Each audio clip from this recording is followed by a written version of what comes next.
Hello, a video here showing the functionality of the sUpPi or sUpPi UPS for the Raspberry Pi.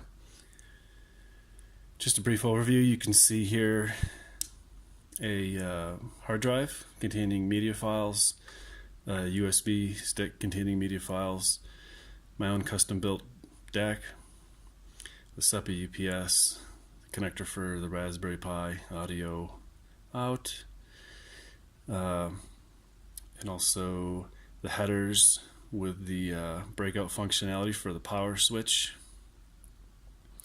a relay for controlling whatever it is you desire, in my case amplifiers, and the multimedia buttons, which are optional as well, as you can see.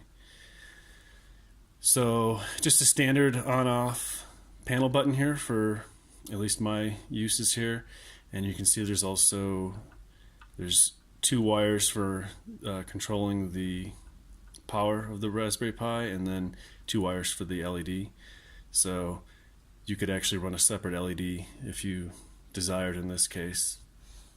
And the standard version, as you can see here, it's all externally based. It's designed to be soldered directly to the pins.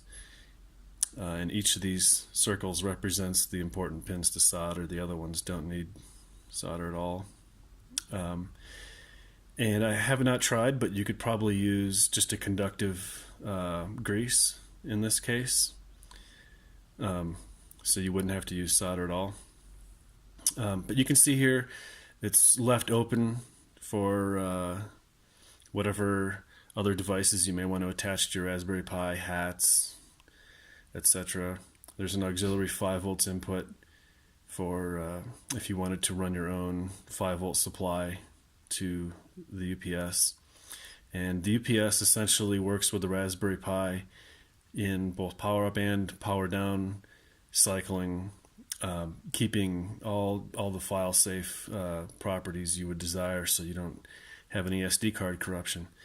But you see here, this one does not have any breakout headers. This is probably the version that I would imagine would be used the most, because in my opinion, most people aren't going to be sitting here powering up and powering down. So, but that's why this one was made special.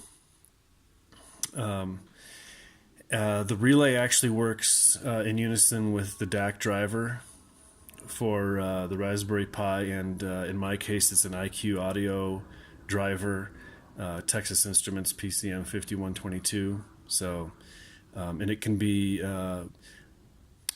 set so that the relay actually has longer timeouts. You can set it to stay on all day long if you want, or whatever you desire for cycling there.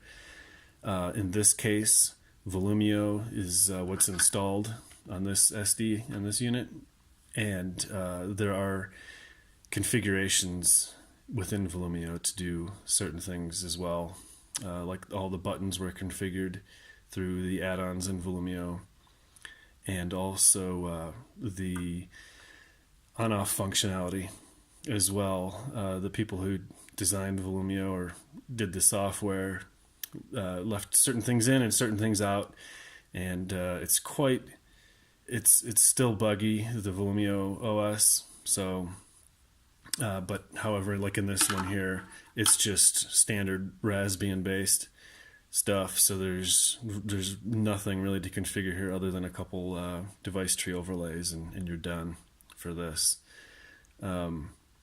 So, anyways, I'm gonna go ahead and power this up and show you how it works. Here's the standard Raspberry Pi power supply for the official power supply.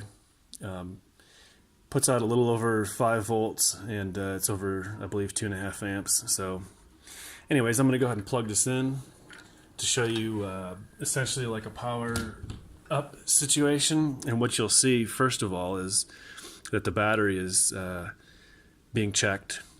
So as this happens, you'll see a red here, and you really don't, there's no need to pay really any attention to this at all, because as long as you see it green, at some point, you're good to go. If all it ever shows is red, then you're either not supplying enough current from the power supply or from the wall, or you could have a problem with your battery.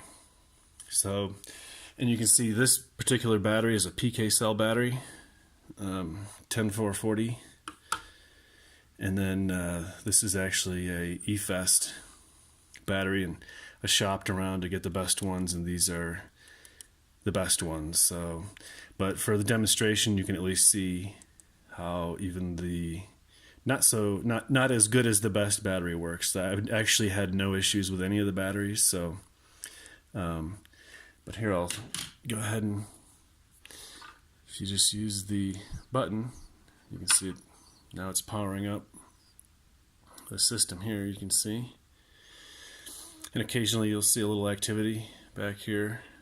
I don't know if you can see it with the camera, but and now you can hear it. Maybe. So this is a spinning hard drive, and you'll see that. So this is actually drawing quite a bit of current. So you can see how this actually functions, powering up. I don't know if you heard that, but the Volumio state of in the relay also. There's a little green indicator light you can see comes on when the relay's working. And like I said, this can all be set for different timeouts. And in my case, it's set just default. So it'll actually turn off 5 seconds after the device is closed to my DAC. So and I left it that way so you can actually just see how it works. So in this case, you can use the panel button to turn the system off. You see how it turns a little shade of red. And you'll actually see here. So it just shut everything down, and that was all file safe. And this is through the panel button. And I can give you an example as well from the actual power supply, but here's the system coming back up with the power button. And if you wanted, you could actually just push this button and then push it again to get the system to reboot.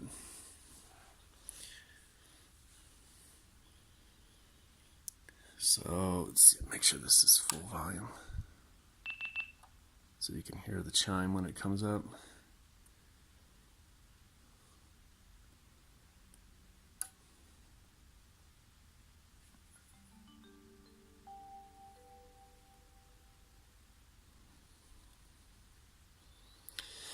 So there's that, and you can see, let's see, what else do we got going on here? Now, I mean, if you wanted, you could, I got a limited amount of tracks on here to sample from, but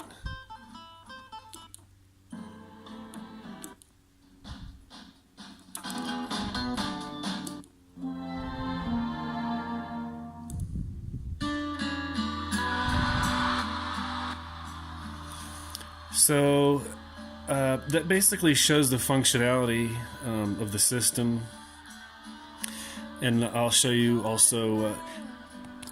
This hard drive is actually set to spin down after just a short period of time. So, but if it spins down, which it's playing actually off the USB stick here, so this would actually spin down, and whenever you lose power or use the power switch to control the power, this will actually have to spin up, and then it syncs its files, and then the system will go back down. But I don't want to run the video that long on you. So anyways, I'll show you a power loss situation. Actually, probably the best thing to do is to let it play, but if I pull the adapter, now you can see